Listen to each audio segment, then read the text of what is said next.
باقی وزیر مفتاح اسماعیل کراچی میں پریس کانفرنس کر رہا ہے۔ اگر ہم اس کو ملک کو تباہی کی طرف بھی لے جائیں تو لے جاتے ہیں، اور انہوں نے یہ کیا کہ پھر انہوں نے اچانک ایک دن کہا کہ ہم 149 روپے کی پرائز کر دیں گے، چاہے باہر سے ہماری قیمت خرید کتنی نہ ہو۔ اس وقت $90 کی پرائز تھی اور آج $110 کی پرائز ہے، لیکن انہوں نے یہ فیصلہ کہہ دیا کہ یہ پرائز اتنے کی رہے گی۔ اور نہ صرف یہ ستم کیا بلکہ جو پروویژن چھوڑنا چاہیے تھا بجٹ کے اندر، اس کے اندر کوئی پروویژن نہیں تھا، اور نہ ECC نے پاس کیا تھا،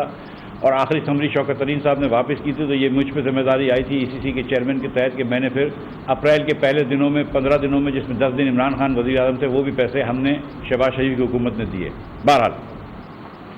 تو اب اس وقت جو صورتحال وہ یہ ہے کہ پیٹرول پہ 30 روپے کا نقصان کر رہی ہے حکومت پاکستان، جبکہ خان صاحب کا جو معاہدہ تھا وہ یہ تھا کہ 30 روپے نہ صرف نقصان نہیں کرے گی بلکہ 30 روپے ٹیکس لگائے گی، تو 60 روپے ہو گئے، اور اس کے اوپر پھر 17% سیل ٹیکس لگائے گی سب ملا کر۔ تو ان کا یہ ہے کہ 245 روپے پیٹرول کی پرائس ہونی چاہیے تھی خان صاحب کے معاہدے کے تحت، جو خان صاحب نے IMF سے معاہدہ کرا تھا، اس کے اندر اس کے حساب سے آج 245 روپے پیٹرول کی پرائس ہونی چاہیے تھی۔ ہم آج بھی اللہ کی مہربانی سے 145 روپے کی دے رہے ہیں، اور ہم پھر ایک مرتبہ یقین دلا رہے ہیں لوگوں کو کہ ہم انشاءاللہ تعالی اس کے اوپر جتنی کوشش کر سکیں گے کریں گے، اور یہیں پہ پرائس رکھیں گے، اور اگر پرائس میں رد و بدل بھی کوئی آیا تو ہم اس کے اوپر کوئی نیا ٹیکس نہیں لگائیں گے، نہ پرانی جو لیوی جو خان صاحب نے 30 روپے کی کہی تھی نہ وہ لگائیں گے، نہ سیل ٹیکس لگائیں گے۔ لیکن یہ بات بھی میں آپ کو باور کراتا چلوں کہ پاکستان کی تاریخ میں کبھی بھی حکومت نے نقصان میں پیٹرول نہیں بیچا ہے، کوئی بھی معیشت نقصان میں پیٹرول بیچنا افورڈ نہیں کر سکتی ہے حکومت، اور ہم اس وقت 30 روپے پیٹرول پہ نقصان کر رہے ہیں۔ یہ بھی میں آپ کو بتا دوں کہ 70% پیٹرول جو ہے تقریباً ایک تخمینے کے حساب سے وہ گاڑی والے استعمال کرتے ہیں، اور 30% پیٹرول جو ہے وہ موٹر سائیکل والے استعمال کرتے ہیں۔ تو یہ بات درست ہے کہ موٹر سائیکل جو چلاتے ہیں ہمارے بھائی، ان کے اوپر یہ بڑا بوجھ پڑے گا، اس کا 600-700 روپے مہینے کا بوجھ پڑ سکتا ہے اگر قیمتیں بڑھتی ہیں تو، لیکن گاڑی والے بہرحال بوجھ پڑے گا ان کے اوپر بھی، لیکن وہ برداشت بھی کر سکتے ہیں۔ یہ تو پیٹرول کی کہانی ہے کہ خان صاحب نے وعدہ کیا تھا 245 کا، وہاں پہ جا کے واشنگٹن DC میں کچھ اور بولتے ہیں، یہاں پر آ کے اسلام آباد میں کچھ اور بولتے ہیں۔ وہ جو ایک فرق ہے ان کی کال و فیل میں، وہ 100 روپے پر لیٹر ہے پیٹرول کے اندر۔ اگر آپ کو یہ زیادہ لگ رہا ہے کہ 100 روپے پر لیٹر پیٹرول کے خان صاحب کے کال و فیل میں فرق ہے، اور یہ تو ہم سب جانتے ہیں کہ خان صاحب کے کال و فیل میں ہر چیز میں ہی فرق ہوتا ہے، تو ڈیزل کے اندر یہ اسٹوری یہ ہے کہ خان صاحب کی حکومت نے وعدہ یہی کیا تھا کہ ادھر بھی اس کے اوپر بھی 30 روپے ٹیکس لگائیں گے، لیوی لگائیں گے 30 روپے، اور اس کے اوپر 17% ٹیکس لگائیں گے۔ مگر آج حکومت پاکستان، اور پھر انہوں نے پرائس اس کی طے کر دی 144 روپے غالباً، اور جو بھی قیمتیں خریدو اس کی 144 روپے پرائس طے کر دی۔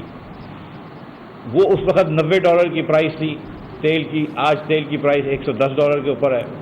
اور ڈیزل کے اوپر حکومت پاکستان کو 1 لیٹر کے اوپر 70 روپے نقصان ہو رہا ہے۔ یہ حکومت اپنی جیب سے دے رہی ہے۔ حکومت نے پاکستان کی تاریخ میں 70 سالوں میں کبھی ڈیزل پہ نقصان نہیں کیا، لیکن ہم 70 روپے ڈیزل پہ نقصان کر رہے ہیں۔ جو IMF کو وعدہ کیا اس حساب سے اس کے اوپر 30 روپے لیوی لگنی چاہیے تھی، تو 70 اور 30 یعنی کہ 100 روپے یہاں سے بڑھنے چاہیے، اور اس کے اوپر سیل ٹیکس لگنا چاہیے، تو 250 کے اوپر سیل ٹیکس لگا رہے ہیں، تو ڈیزل کی قیمت خان صاحب کے وعدے کے مطابق کم از کم 300 ہونی چاہیے، 295 ہونی چاہیے۔ تو وعدہ اگین انہوں نے واشنگٹن DC میں 295 کا کیا، یہاں پر وہ 145 کا کر دیا، حکومت کے اوپر خرچہ ڈال دیا۔ اب یہ بات سنیں کہ حکومت کے پاس کہاں سے پیسے آتے ہیں۔ حکومت کیا ہے؟ فرسٹ آف آل حکومت تو ہم سب کا کمبینیشن ہے، میں بھی حکومت ہوں، آپ بھی حکومت ہیں، ہم سب کو مل کر، یعنی کہ جو بوجھ ڈالا ہے وہ پاکستان کے عوام کے اوپر ہی ڈالا ہے۔ جب پیٹرول کی قیمت بڑھتی ہے یا ڈیزل کی قیمت بڑھتی ہے تو مفتاح اسماعیل کے جیب میں نہیں جاتی ہے، جبکہ الزام ظاہر کوئی بات نہیں ہمیں آنا چاہیے، یا کم ہوتی ہے تو ہماری جیب سے نہیں جا رہا ہوتا، یہ حکومت پاکستان کا خرچہ ہوتا ہے، یہ عام پاکستانیوں کا خرچہ ہوتا ہے، ان کی جیب سے جا رہا ہوتا ہے یا ان کی جیب سے آ رہا ہوتا ہے۔ اور کیونکہ حکومت کے پاس پیسے نہیں ہوتے تو حکومت کو یہ قرض لینا پڑتا ہے مارکیٹوں سے۔ مئی کے مہینے کے اندر اس پرائس کو اگر ہم مینٹین کریں، اور ابھی تک کوئی فیصلہ نہیں ہوا ہے، اور نہ کوئی آج کی تاریخ میں کچھ دنوں میں کوئی متوقع ہے، لیکن میں ایک بات، کیونکہ میں کراچی میں تھا تو میں نے کہا کراچی میں ہمارے بھائیوں کو میں سمجھاتا چلوں، پھر انشاءاللہ اسلام آباد میں بھی بات موقع ملے گا تو کروں گا وہاں پہ بھی، کہ جو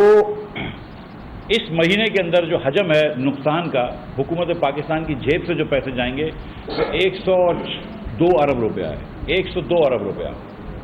اب کہنا بڑا آسان ہے 102 ارب روپیہ، لیکن 102 ارب کتنا ہوتا ہے میں آپ کو یہ بتا دوں،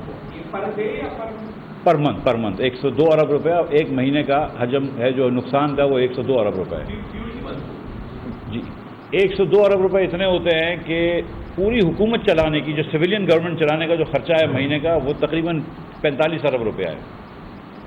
45 ارب روپیہ حکومت چلانے کا خرچہ، پوری حکومت چلانے کا، ہر منسٹری چلانے کا، سب خرچے کا خرچہ سویلین گورنمنٹ چلانے کا، ساری کورٹس چلانے کا، جو اسکول کا نظام چلانے کا ہے، پولیس کا نظام چلانے کا ہے، سارا خرچہ جب آپ ملاتے ہیں تو وہ 45 ارب روپیہ مہینے کا ہوتا ہے، جو ہر سال اتفاق سے PI نقصان بھی کرتی ہے. وہ خرچہ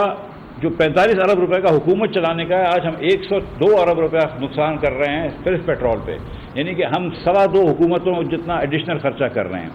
اب ایک ٹیکس آتا ہے اور ایک ٹیکس میں ایک حکومت ہم سے چلتی نہیں ہے، اب ہم کہہ رہے ہیں کہ ادھر 3.5 حکومتیں چلاؤ اسی ٹیکس میں، تو یہ ہو نہیں سکتا. تو 106 ارب روپیہ یا 102 ارب روپیہ ہم کو مارکیٹ سے بورو کرنا پڑتا ہے. ہم مارکیٹ سے بورو کرنے جاتے ہیں تو ابھی مارکیٹ میں لیکوڈیٹی ٹائٹ ہو گئی ہے. اسٹیٹ بینک کی آٹونومی کے لاس کے تحت ہم اسٹیٹ بینک سے بورو نہیں کر سکتے. اگر میں اسٹیٹ بینک سے ڈائریکٹ بورو کرتا تو مجھے انٹرسٹ تو لگتا، وفاقی حکومت کو انٹرسٹ لگتا، لیکن اسٹیٹ بینک میں وہ انٹرسٹ آ جاتا. لیکن اس سے جب اسٹیٹ بینک ہم کو لینڈ کرتی ہے، اس کا مطلب ہے ہم پیسے چھاپ رہے ہیں، تو پیسے چھاپ دے سمجھ کو دے دیتی ہے. ایک اس طرح تشبیہ لے لیجیے. اس سے مہنگائی بڑھ جاتی ہے، کیونکہ آپ کے پاس چیزیں تو اتنی رہتی ہیں لیکن نوٹیں زیادہ ہو جاتی ہیں، تو زیادہ نوٹیں جب کم چیزوں کو جاری ہوتی ہیں تو اس سے مہنگائی بڑھ جاتی ہے. اگر اسٹیٹ بینک سے میں بورو کرتا ہوں، اگر اسٹیٹ بینک سے بورو نہیں کرتے اور دوسرے بینکنگ وغیرہ سیکٹر سے بورو کرتے ہیں تو وہاں پہ 3-4 چیزیں ہوتی ہیں. ایک تو انٹرسٹ ریٹ بڑھ جاتا ہے. اب آپ نے دیکھا کہ پچھلے جو بانڈ حکومت کے بیچے ہیں وہ تقریباً 15% بانڈ بکے ہیں، جبکہ اسٹیٹ بینک بینکوں کو 12% پہ قرض دے رہی ہے، 12.5% پہ قرض دے رہی ہے، واپس قرض لے رہی ہے اس سے 15% پہ، کیونکہ مارکیٹ کے اندر ایکسپیکٹیشن ہے کہ مزید بڑھ نہ جائے انٹرسٹ ریٹ یا مزید کچھ مسائل نہ ہو جائیں. تو کیونکہ 106 ارب روپیہ اتنی زیادہ قیمت ہے کہ وہ اتنی زیادہ اماؤنٹ ہے کہ وہ مارکیٹ ہل جاتی ہیں. ہم کو بورو کرنے میں تکلیف ہو رہی ہے اور انٹرسٹ ریٹ بڑھ رہا ہے. دوسرا یہ ہوتا ہے کہ جب حکومت یہ پیسے بورو کر لیتی ہے تو پرائیویٹ سیکٹر کے پاس یہ پیسے نہیں رہتے، بینکوں کے پاس یہ پیسے نہیں رہتے پرائیویٹ سیکٹر کو دینے کے لیے، تو سرمایہ کاری کی اور صنعت کاری کے اندر کمی آ جاتی ہے. اس کے بعد ایلسیاں کھولنی ہوتی ہیں، جیسے دال کی ایلسی کھولنی ہے، دودھ کی ایلسی کھولنی ہے، خوردنی تیل کی ایلسی کھولنی ہے. اس کی ایلسی کھولنے کے لوگوں کے پاس، بینک کے پاس پیسے نہیں رہتے. جب وہ ایلسیاں نہیں کھلتی ہیں یا ایندھن کی ایلسی کھولنی ہے تو اس سے مہنگائی بڑھتی ہے، کیونکہ ایلسی نہیں کھل رہی ہے. اگر دالوں کی شارٹیج ہو جائے گی تو دال مہنگی ہو جائے گی، یہ سب آپ سمجھتے ہیں بات. جب خوردنی تیل کی شارٹیج ہو جائے گی تو خوردنی تیل مہنگا ہو جائے گا، یہ بات بھی آپ سمجھتے ہیں. مگر جب دوسری بڑی کمپنیوں کے پاس پیسے نہیں ہوتے، PSO وغیرہ کے پاس، اور وہ نہیں کر سکتے، وہ بینکیں ان کو ایلسی نہیں کھولتی ہے، ڈیلے کرتی ہے بینک، تو ایندھن کی شارٹیج ہو جاتی ہے، جس سے لوڈ شیڈنگ بڑھ جاتی ہے. اچھا، فائنانس منسٹری کے پاس بھی لمیٹڈ پیسے ہوتے ہیں. اب ہر مہینے ہم کو پیسے دینے ہوتے ہیں. اس وقت جو خان صاحب لوڈ شیڈنگ کر کے چھوڑ کے گئے ہیں، 7,500 میگا واٹ جو پاور پلانٹ بند تھے، جس میں سے 5,000 میگا واٹ پاور پلانٹ اس لیے بند تھے کہ ایندھن نہیں تھا ان کے پاس، اور 2,000 میگا واٹ اس لیے بند تھے کہ انہوں نے مرمت نہیں کروائی تھی اور صحیح وقت پہ مینٹیننس نہیں کروائی تھی. عموماً پاور پلانٹ کی سردیوں میں مینٹیننس ہوتی ہے جبکہ ڈیمانڈ کم ہوتی ہے تاکہ گرمی میں وہ چل سکے. تو خیر ان کی حکومت میں آپ کو پتہ ہے نا کہ اہلیت کو ناراض پہلے دن سے کر دیا تھا، تو اہلیت روٹ کے چلے گئی تھی، تو صرف نااہلی